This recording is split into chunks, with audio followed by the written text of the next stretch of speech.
Before you is a list of deep underlying human motives. Every action you take or every habit you have, whether it's bad or good, is done in service of one or more of these motives. So I think the question becomes, if both healthy habits and unhealthy habits are done in service of these goals, what differentiates the two? What makes something healthy and what makes something unhealthy?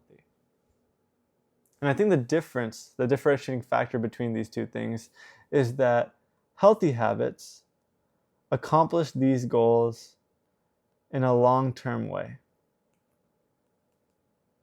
Over the long term, they continuously serve these goals. On the other hand, we have unhealthy habits.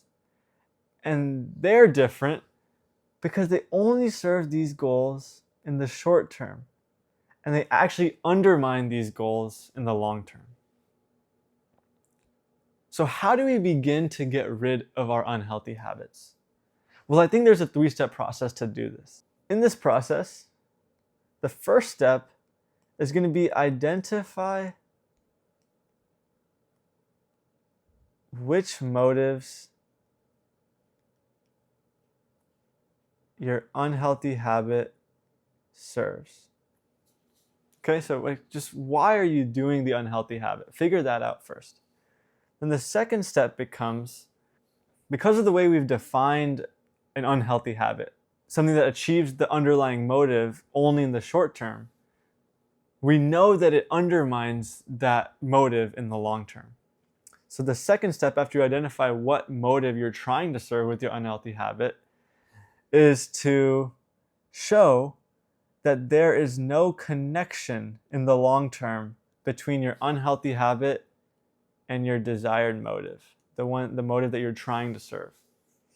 And then step 3 is identify a healthy habit that does have a long-term connection with your motive.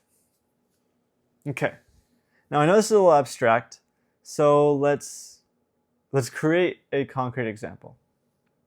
All right, so let me choose a little color. I'll do purple. I like purple.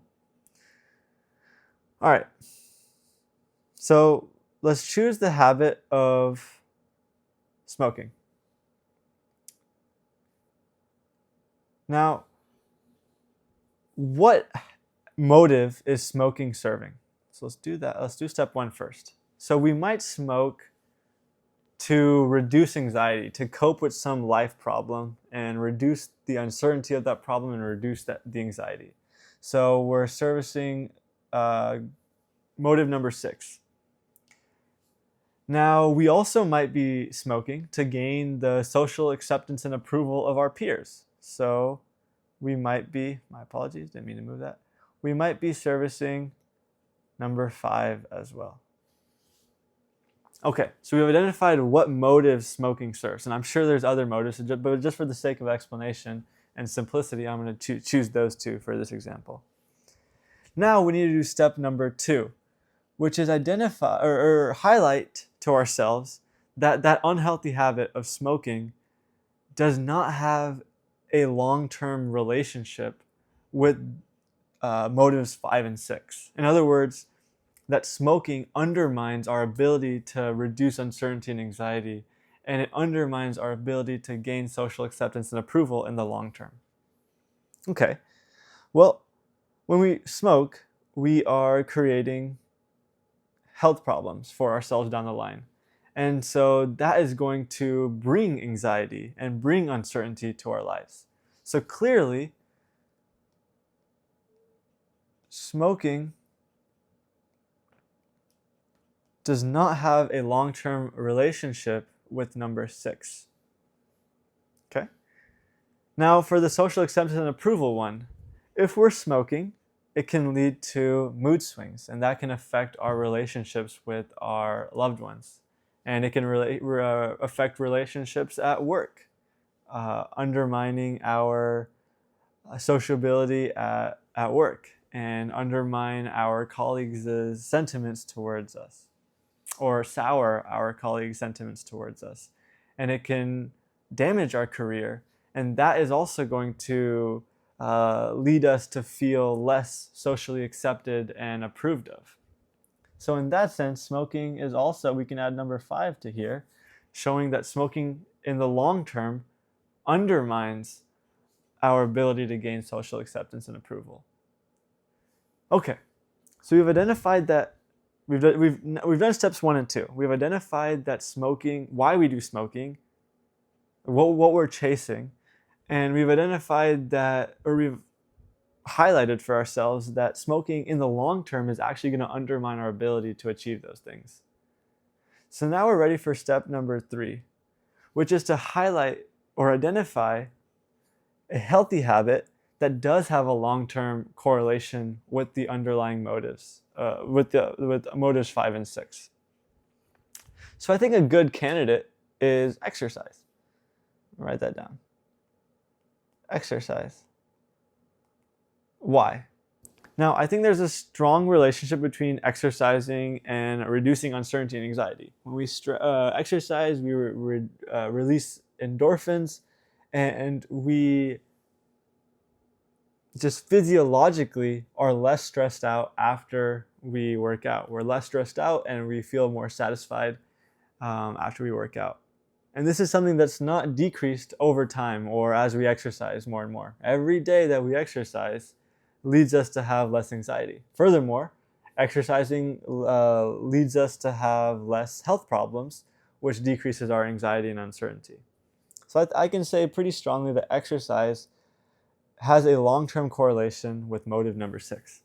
Okay, so now for number 5, gaining social acceptance and approval.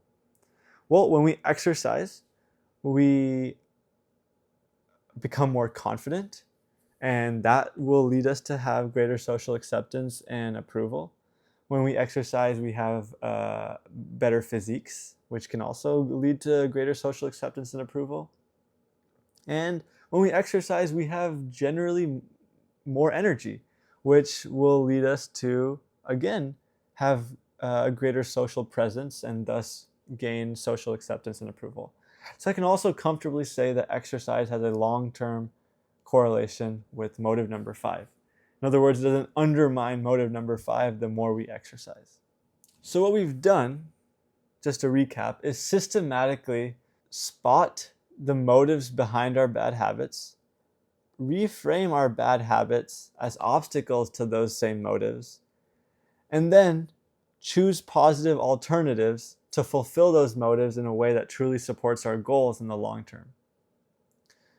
I hope that this has created a framework that you can use to replace your harmful behaviors with productive ones. And by no means am I trying to indicate that making these changes is easy. Certainly not with smoking. Like, it's not as simple to stop smoking as this example is making out to be, obviously. My goal is to offer a framework for getting rid of habits that don't align with your deepest needs in the long term, and to build habits that do align with those needs in the long term so that you can move forward without regret. Thank you very much.